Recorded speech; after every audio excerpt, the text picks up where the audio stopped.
All right, we're back again with XCC 433. We're back again to hear from the next group who will be presenting a 10-lesson curriculum for middle school students. The members of this group, and you guys get ready to wave, are Anya, Cecilia, Florence, Marina, Megan, Grant, and Heather. All right, whenever you are ready, I am ready.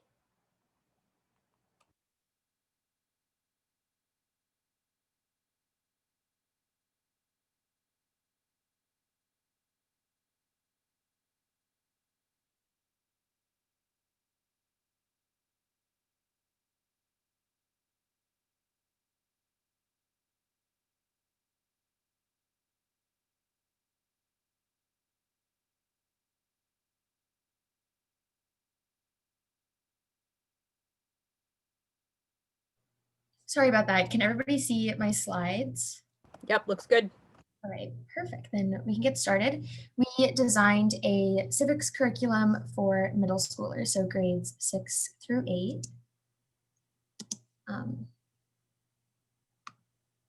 see. So I'm going to first start by giving a little bit of an overview of the curriculum, our goals, and why we believe that implementing this curriculum at public schools across the country would be beneficial. So overall, our curriculum really aims to teach key civics concepts and encourage civic engagement while also improving students' writing, reading, communication, and problem-solving skills. And we are able to do this through a variety of different teaching and learning methods. So right now, a lot of public schools do not teach civics in the way that they could. There's a lot of opportunity for growth.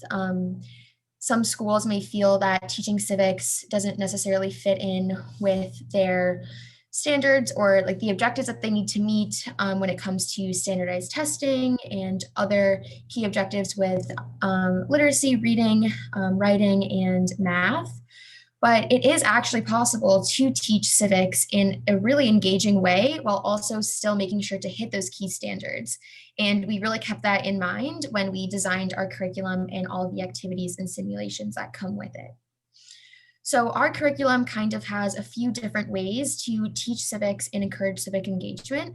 That is through lectures that are led by the teacher, class discussions, and simulations of government practices, as well as direct acts of civic engagement. The main focus of the curriculum is on the simulations and the direct acts of civic engagement because we believe that the best learning comes when students are actually participating and engaging. So to make it possible for civics to be taught with real world application and real application for these students, give them the opportunity to teach themselves. So we have designed a legislation making simulation that also incorporates the veto from the president and also a mock Supreme Court case argument to show students that what they learn in the classroom has an impact beyond the classroom as well. In the day-to-day lives of every single person, civics is really important so that when students leave middle school and eventually graduate high school, they're equipped with the knowledge and the skills to engage in whatever way they want to in their communities and their states, and even as the nation, even in the nation as a whole. So we really want to emphasize a shift towards a classroom that values student participation and learning through doing. Students have agency and they have their own power to teach themselves and to work together and to work through difficult concepts and complicated concepts, as government can be kind of confusing sometimes. They're able to work through this together to really learn in the most beneficial way. And so we really see adopting a curriculum of this kind, especially for middle schoolers who it can be a difficult age to teach sometimes. Some don't necessarily want to participate or engage. And so giving them something that's a little bit more exciting than just sitting in class and listening to a teacher lecture for an entire day and participating in readings and things that aren't as exciting. by giving them ways to directly engage and work together, we hope that it will end up being a more fruitful and productive way to teach civics, which is just so foundational to be a citizen. So with that, I will kind of go into, and the group as a whole will kind of go into what our lessons are and what they seek to achieve. So lessons 1 and 2 are kind of an introduction to the unit ahead and the simulations ahead. So in lesson 1, students will be introduced to the 3 branches of government in preparation for a simulation on the fundamentals of American democracy. So going over what students may know or not know about government yet, and kind of establish what the Constitution is, the 3 branches of government, and then start to introduce expectations for the following days and expectations for the simulations that they'll be participating in. And then the second lesson, students will understand how officials are appointed and elected, and will gain a full understanding of the simulation that they will partake in throughout the rest of the weeks. So we have kind of various roles that the students will assume throughout the process. And so to understand in the real world how those positions are selected and how people get there, kind of show them just exactly how that process actually works. So in lessons 3, 4, and 5, the students will begin their simulation and just overall legislative unit. It starts with the lesson 3, obviously, and it involves students getting a deeper understanding of the functions of the legislative branch, like what laws are and what they do, the 3 levels, and how laws can affect their daily life. That's the goal. And then through an introduction where you discuss these things, and then an activity that is set up to help students start categorizing and understanding the different laws from like local, state, and federal levels, discussions about this activity to understand more as a group, and then breaking out into their simulation committees where they can start the simulation through brainstorming in a group handout, which will help them start to understand what laws they want to form for their simulation. And then in lesson 4, they're going to start to understand the difference between a bill and a law, and examine each of these in depth, and then apply this learning into their own laws and bills. This will involve distinguishing between bills and laws, examining them, and then as homework, they're going to start preparing questions for a guest legislative speaker the next day, so that they can get a better understanding of what a legislator looks like in real life. The following day, you'll have the speaker come to the class, give them a little deeper insight before they then go and begin this simulation in depth on what it's like to be in the House. So then that'll involve them going through the simulation as a committee member and discussing and amending the bills, and then voting on the bills in the House floor. Unfortunately, because of class size, they're gonna pretend that the Senate just votes the same way as the House, because we can't really break the class in half. And then they're gonna record any bills that pass after any, and the amendments that were added, and prepare those for the presidential unit, which comes in the next class. This will be added with homework, which is to prepare like a presidential platform. All students are going to do this so that they can start to imagine what it's like to run for president. Next slide.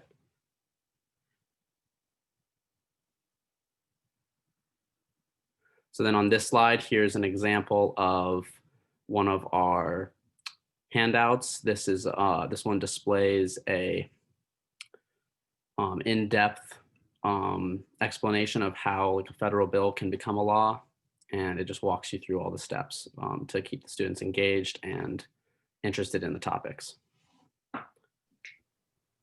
Okay, so with lessons, okay, just making sure I'm not muted. With lessons 6 and 7, focusing on the executive branch, Lesson 6 objective will be to introduce students to the role of the executive branch in order to apply the knowledge into the classroom simulations, where students will learn what makes up the branch, as well as the roles of the president, the VP, and the cabinet, which will then result in a presidential election simulation with the presentation of the bills afterwards that the students have created. With lesson 7's objective, the students will understand what executive powers are, identify the qualifications and responsibilities of the president, and apply this info to the classroom simulation as well. So we will do a quick review of presidential powers, and the president themselves will be signing and vetoing whichever bill they view fit of the two that are created, and then the vetoed bill will go back to the students for revisions.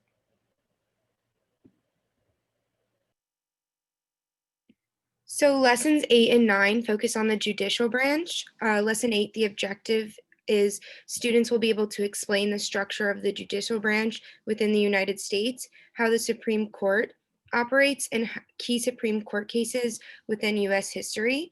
So first, we'll have a Supreme Court overview, how cases get to the Supreme Court and what channels those go through, what makes up the judicial branch, different kinds of courts like appeals courts, district courts, and who are the current justices. And we included in that a PowerPoint presentation of all of the current justices and some key facts about them.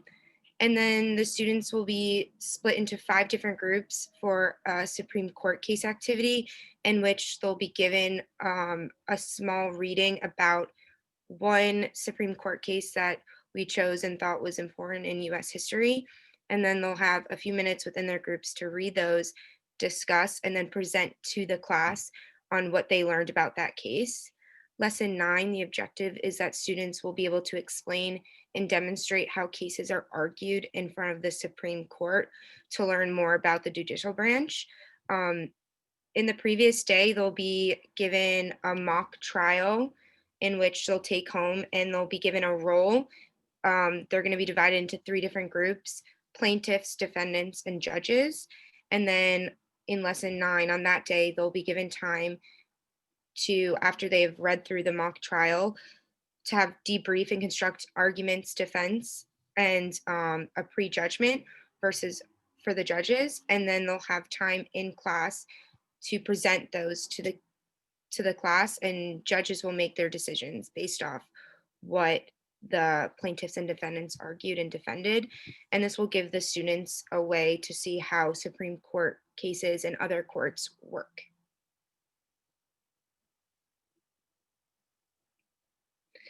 These are 2 examples of some worksheets that were from the Supreme Court case activity. They're given a small reading, some basic facts of the case and what those cases established.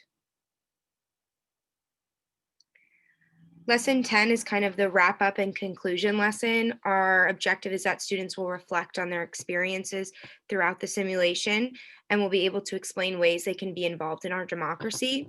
So there's going to be a little bit of time allotted in the beginning to wrap up any simulations that maybe ran out of time on previous days and just need to finish up. Then we'll go into a reflection discussion for what students learned and how they feel it is important. And then we'll go over how to get involved, and this will lead into one of our assessments, which will be writing a letter to policymakers. On the right, we've included a worksheet addressing what to write in your letter, how to address it, and what important things you need to include to make sure that your letter will be read and why it's important. And then these will be given to the teacher and they'll be graded and then distributed out and mailed to the policymakers. And our hopes is that throughout the year, as students receive their letters back, they'll share with the class and we'll be able to touch on those again later on in the curriculum. And then we have a 1-page reflection assignment that will be take-home homework, and that will be another assessment on how they learned, how it's important, and just tying everything together. So our lesson 10 is kind of how we're going to assess them throughout the curriculum. They've been assessed through preparedness and participation. And then our letters and reflection assignments will be like concrete grades. And this will help our curriculum meet ELA and Common Core requirements. So now we're going to move into showing an example of a lesson from our curriculum, and we're just going to put it into context. So we're going to be showing you guys lesson 6, and just to put it into context, right before lesson 6, we have been grouped into committees, and those committees, examples of those committees would be classroom topics such as recess committee or classroom rules committees, just to really engage the students and make sure that they're being very excited about what they're working on. And perhaps maybe those bills that they're writing would become real rules. So we're moving from those committees. We've written bills. We've passed the bills, hopefully. And now we're moving into lesson 6, where the students will elect a president and prepare to have the president sign or veto their bills.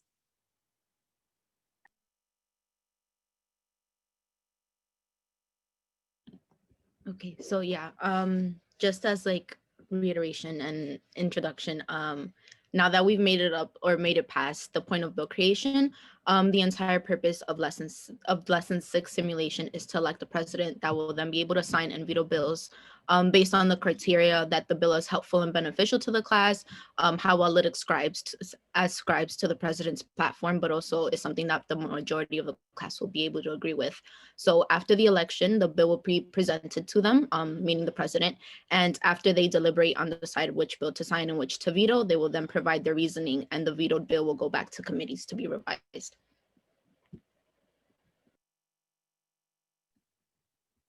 Okay, hi everyone. So the way lesson 6 is formatted is that the teacher would ask the question and it would hopefully lead to a class discussion. Anyone can just like shout out what they know, hopefully from like their elementary school years or any other education they've had. And if not, it's totally okay. The teacher should be writing the answers on the whiteboard. So then as like anything is said, like the teacher can acknowledge it. And in our lesson plan, we do have bullet points that like the teacher must address, and those are what we think are like the most important points. So the first question I have for you guys can just unmute yourselves and shout out what you know, is what did we learn was the role of the legislative branch? The legislative branch makes legislation. Yeah, that's perfect, Mia. The legislative branch just makes the laws. So if the legislative branch is making the laws, what does the executive branch do?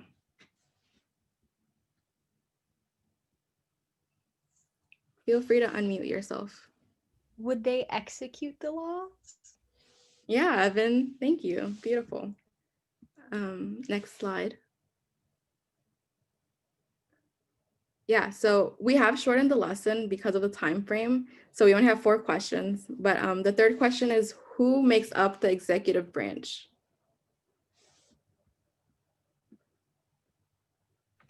The president and the vice president and the cabinet. Yeah, that's awesome. And we have to remember that the cabinet is nominated by the president, but can only be confirmed by the Senate. And then since the president is so important for every other position, how is the president elected?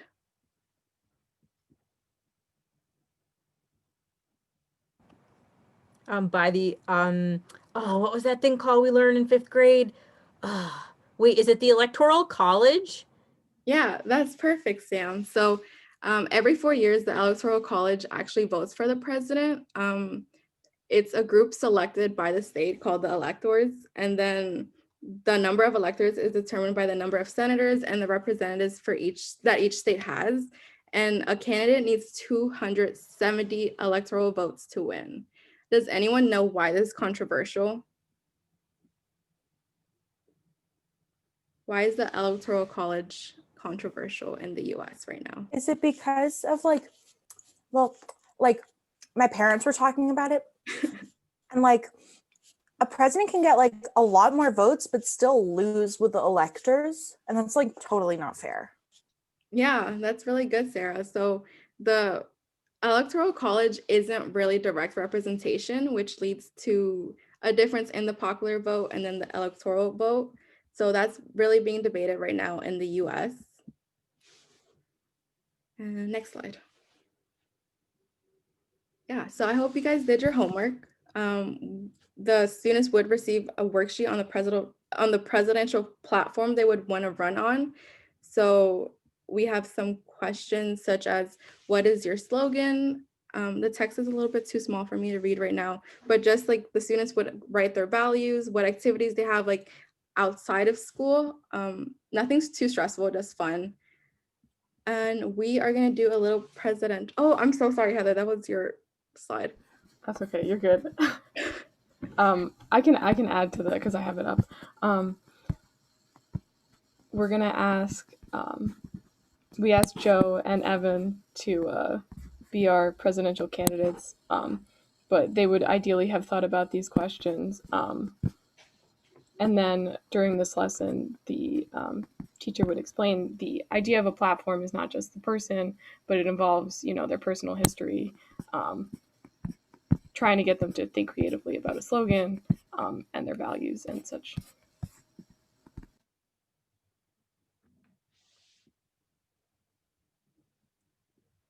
Yeah, so in the classroom, like the teacher should mention that this is different from like the presidential election because it is through popular vote. We can't really do an electoral vote in the classroom. So the teacher should select like 2 candidates randomly. For today's presidential election, we'll have Joe and Evan. And do you guys agree to run? Yeah, so then they are going to present their ideas based on the worksheet, and then we're going to do like an anonymous vote for them after. Yeah, so feel free, Evan or Joe, to go first. Evan first. Why, thank you, Joe. So when I dreamed of becoming president, the first thing that I would ever say in a speech is that I would cover the world in pink sparkles. But I know that that isn't horribly realistic for middle schoolers. I know that not everyone likes sparkles. I know that pink sparkles are something partial to me.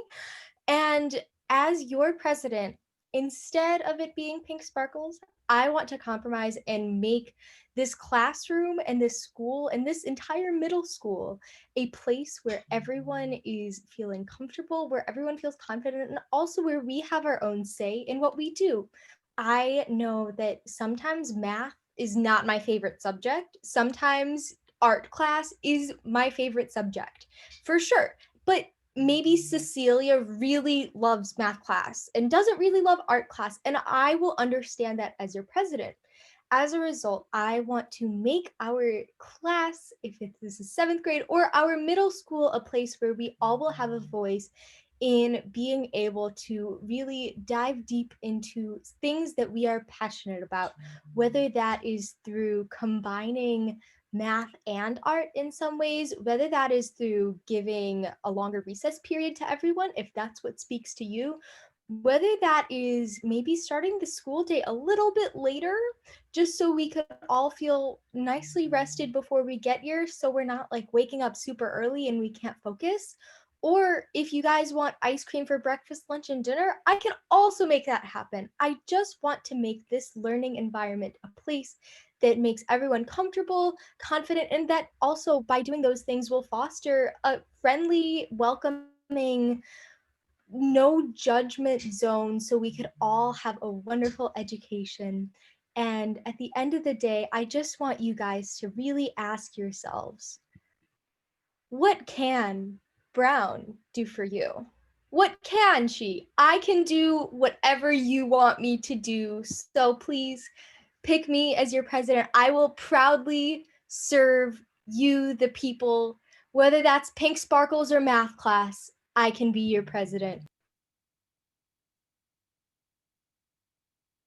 I'm really glad we got to hear from my opponent, Evan. A lot of great points brought up. And as she said, what can Brown do for you? That's interesting. And as your president, I don't want you to think about what I'm going to do for you, but what I'm not going to do to you. Of course, my job as a president is to simply be a leader, but I'm not going to force you to do anything. I want to maximize your agency. I want each and every one of you to blossom into wonderful, unique individuals. I certainly can't do that for you. Only you can. I want to respect your boundaries. I want other people to respect your boundaries. I have a favorite word, and it starts with F, freedom. I have one word that I absolutely hate, and it starts with T, tyranny. I want to maximize your freedom and minimize my tyranny. I cede my time. I'm so sorry. Thank you. That was amazing. Okay, so now we're going to do a vote. I have a Google form for you guys to fill out. It's all going to be anonymous because this is not a popularity contest. It's about who better represents you in this classroom. Let me know if that works.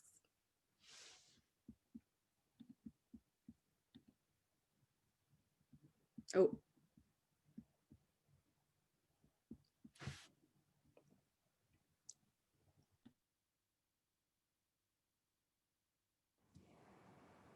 Cecilia, is that your last slide? Yeah. Okay.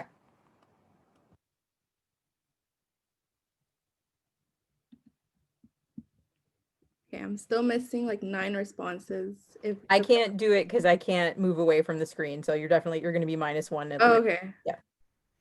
It was up there in a second ago, but it's gone. Can you No, Bob, you have to click on the link in the chat. You can't do it on the screen that you have here because this is Marina's screen. Okay. Never mind. Okay, you guys can stop voting. There's 24 of you. There should or there's 23 of you besides Sam. There should only be 23 votes. And it looks like Joe won this presidential election for our class. So congratulations, Joe. You are our class president, which means that in the next lesson, or later on in this lesson, if we had time, Joe would listen to all the bills we have created in committees. And then in the next class, he has the decision whether to veto them or not. So good job, Joe. Thank you, everyone.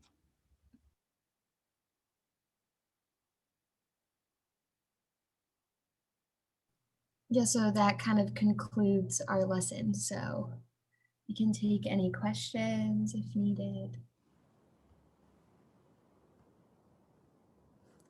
I think that's awesome, guys. Great job. I'm going to stop our recording here.